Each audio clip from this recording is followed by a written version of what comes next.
Okay, so let me show you some cool thing inside Maya.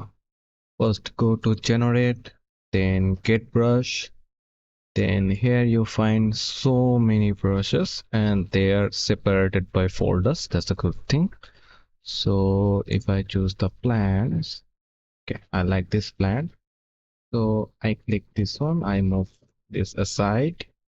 Then if I paint over this, you see, I'm just painting.